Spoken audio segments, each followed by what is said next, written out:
Why should I have to live with strangers? You guys should be the ones to leave. Excuse me? Why should I have to leave this house when I'm the one living here and paying off the mortgage? No matter how much I argued, it didn't seem like they were listening. How on earth can I get through this mess? How can I win against these people? That's all I kept thinking about. My name is Samantha. I am turning 50 this year. About 5 or 6 years ago, my two sons moved out to live on their own after getting jobs. Since then, the house that the four of us had lived in together started feeling much more spacious. Back when all four of us were living here, I used to think that this place felt a bit cramped. However, once the kids moved out, the emptiness hit hard. My husband Ethan and I live on the 20th floor of a condo building in the suburbs. We bought the place about 10 years ago. Even back then, living in a condo was seen as something for high-income earners, but we took the plunge. Of course, both Ethan and I were just regular office workers. Neither of our families had much money either. We were a pretty typical middle-class family. You might wonder how we ended up living in a fancy condo. Well, we hit the jackpot. We won $1 million in the lottery, second prize. The excitement is still burned into my memory. I must have checked the numbers twice or 3 times, no, probably 100 times. I even pinched myself to make sure I was not dreaming. It hurt, so it was real. After a brief moment of silence, the reality sank in and I was overwhelmed with excitement. $1 million might sound like an insane amount of money, but once you start spending it, it can disappear pretty fast. Sure, we indulged a little by taking family trips and savoring delicious gourmet treats delivered to our door. But human desires truly have no limit. How should we use this money? We needed to think carefully about it. As thrilled as we were, Ethan and I stayed level-headed. With kids' education costs and retirement to think about, we couldn't afford to go wild. We decided to put a chunk of it into savings and used $300,000 as a down payment for our current home.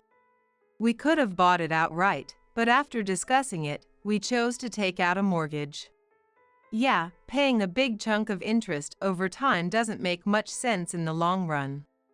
However, if we'd spent almost all our savings up front, we'd have been left in a pretty precarious spot. You might say that I shouldn't have purchased a condo in the first place. Well, here's what Ethan thought. Condos might appreciate in value. They could be better investments than a standalone house. Sure, it's risky, but it's not bad to buy with that in mind. I decided to trust him. Fortunately, property values in the area had been steadily rising over the past few years. Even if we had sold the place at the time, we probably wouldn't have lost money. We took out the loan when I was 40, with a repayment period of 25 years. Our monthly payments were $1,500. That was not exactly cheap, but I thought buying this place was worth it. One of the biggest perks was having a concierge always available. The security here was excellent, too. Thanks to the concierge, the entrance and parking lot were always clean and well maintained. Even though we had a windfall, we worked hard to pay off the mortgage for the condo we had stretched ourselves to afford. By the time we bought it, our kids were already in middle school, so I was able to work full-time. Unfortunately, I never got promoted and stayed in a regular position, though. Meanwhile, Ethan moved up the ladder and his salary increased over time. Both of our sons graduated from college and got jobs. That marked the end of our parenting duties. From that point forward, we thought we could enjoy our lives while gradually paying off the mortgage. Around that time, I had even had time to focus on decorating the house, experimenting with aromatherapy to relax, and enjoying life more. They say life is a 100-year journey. I was only halfway through. I couldn't help but wonder what joys were still waiting for me. However, those peaceful days were suddenly shattered. One weekend, as I was indulging in my aromatherapy hobby like usual, the doorbell rang. When I looked through the peephole, I was shocked to see the visitor. Samantha, it's me. Let me in. It was my brother, Daniel. Standing behind him was my mom. Why? Why were they here? We hadn't spoken in over 15 years, and I never told them where I lived. How did they even find this place? For a moment, I thought about refusing to let them in. Yet, I worried they might cause a scene in the lobby or do something outrageous. Both my brother and mom were the kind of people you had to be cautious around. Long time no see. I'll buzz you in. I figured I'd just hear them out quickly and send them on their way. However, that was my mistake. The moment they stepped inside, the two guys marched straight to the living room like they owned the place. Daniel announced. Mom and I are planning to live here. I was just floored. Excuse me? Live here? My husband and I live here, you know. I got fired. Did you? You mean your part-time gig? Apparently, he was fired for repeated no-shows and tardiness. I knew how lazy and careless Daniel had always been. It wasn't hard to imagine.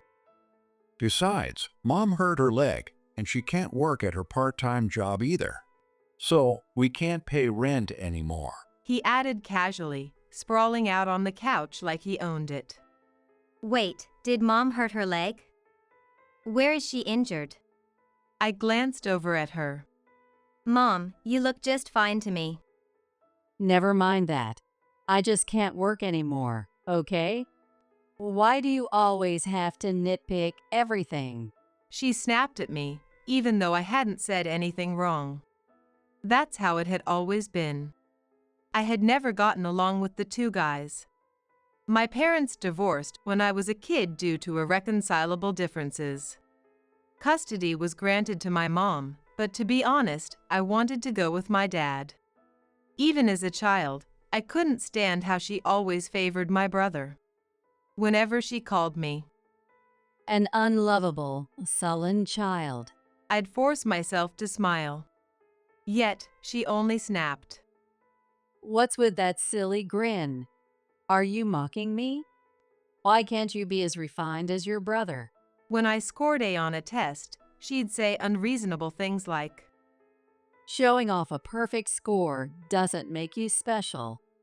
Your brother got B, so try being a little more considerate. Due to her constant doting, Daniel really had a bad character.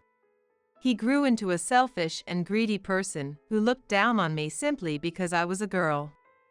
Since I wanted to get away from them, I moved out after middle school, worked part-time, and attended night school. After I found a job, I cut ties with them as much as I could. The only times we met were for funerals and other family ceremonies. The last time I saw them was probably at my grandfather's memorial service about 10 years ago. Back then, I didn't even make eye contact as I passed by.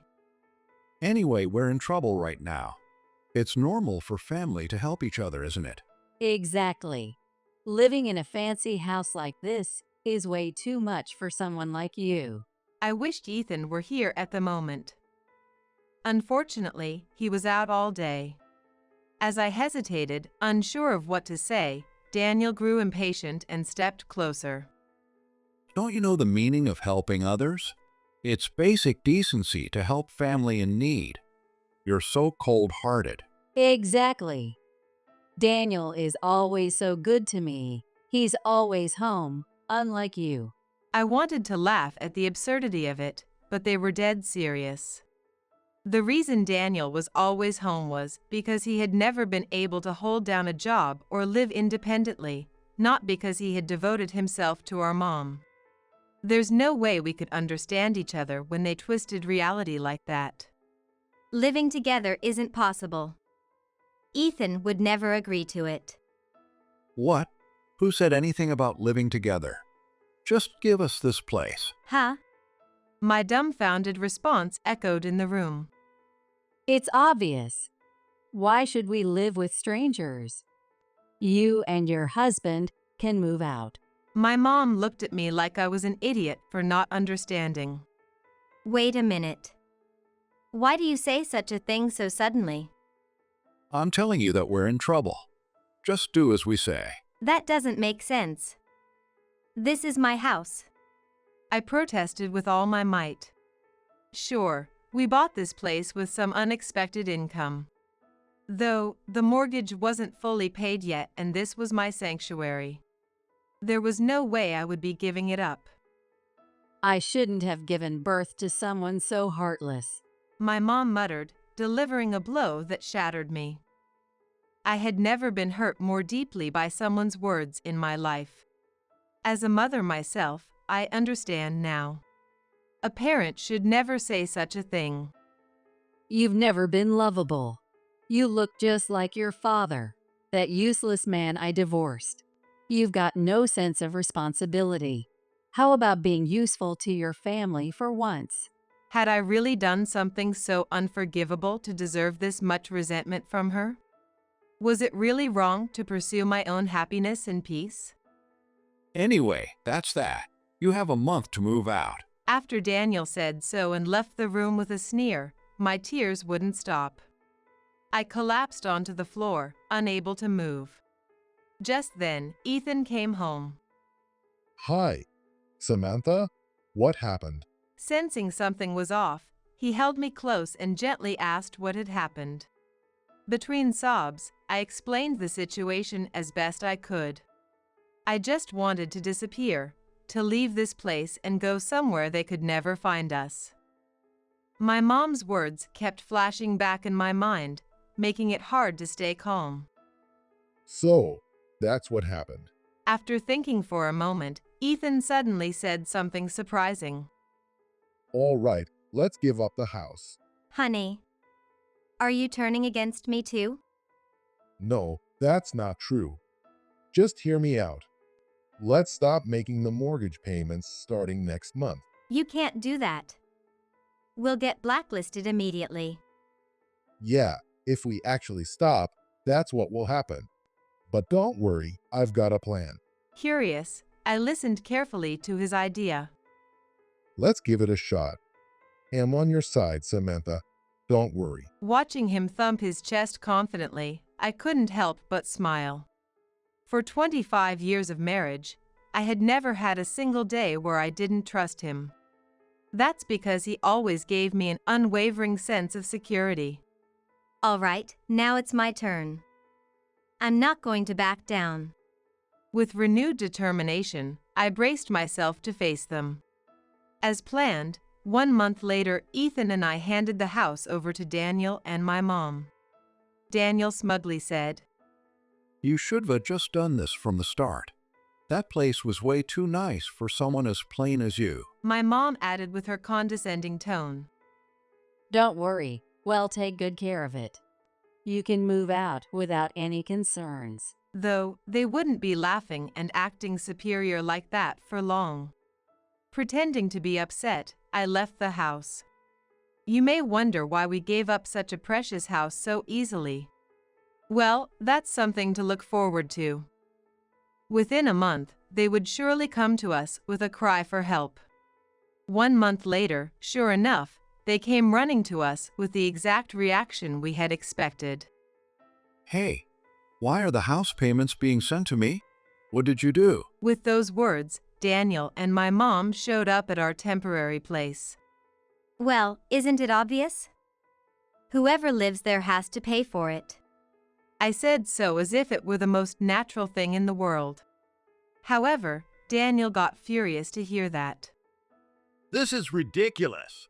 How do you expect me to pay $1,500 a month? He practically lunged at me in anger. Excuse me, $1,500? You must be kidding. What do you mean? $1,500 is just the base cost for the house. On top of that, you have to pay for the parking, HOA fees, and maintenance charges, which all add up to $2,200 a month. You kicked us out fully prepared to handle that, didn't you? Or was that not the plan? I feigned exaggerated surprise, almost mocking him. At that point, Ethan joined in to back me up. For a house that nice, $2,200 is a bargain.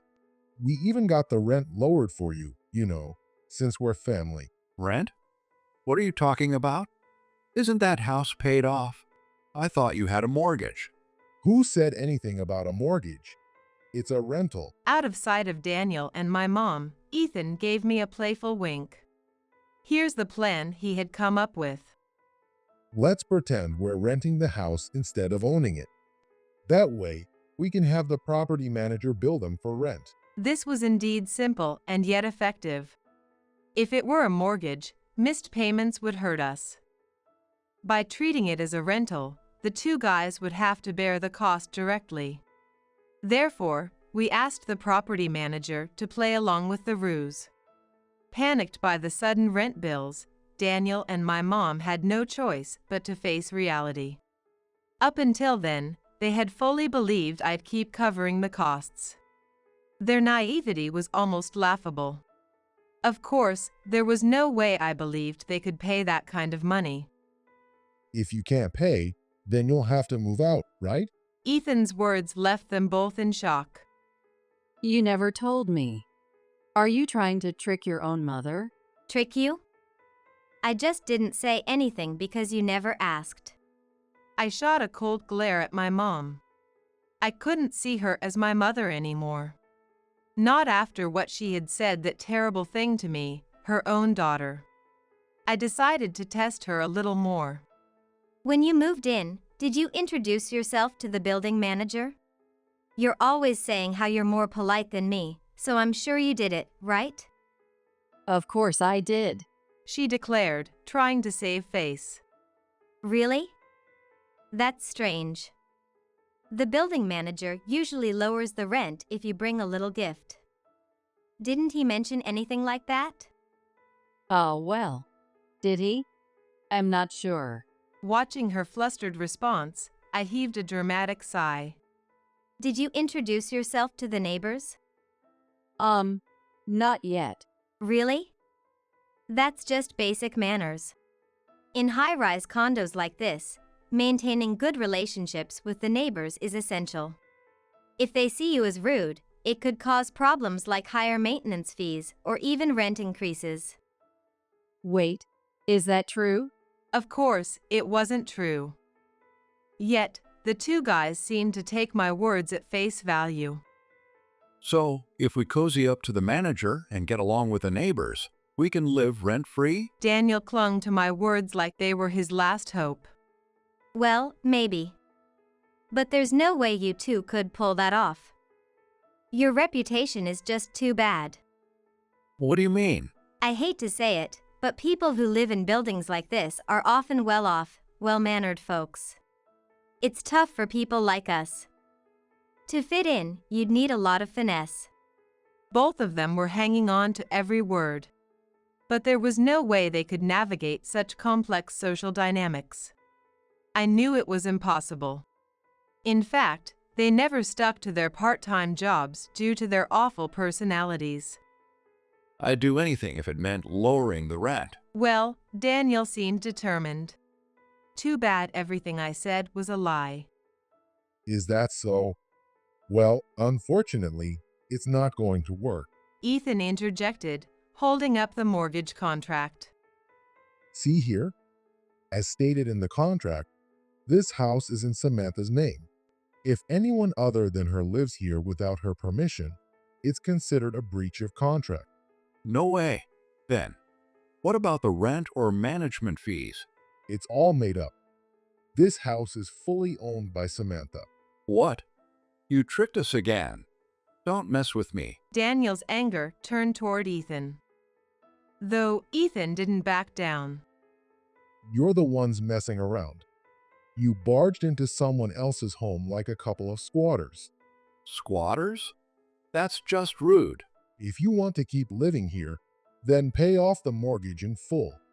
I believe the remaining balance is about $270,000. Then I added, If you stay any longer, we'll report you to the police for trespassing. Hearing the word police left Daniel and my mom visibly shaken. Who do you think raised you to be where you are today? I did everything for you. Who raised me? I left home at 15 and have been supporting myself ever since.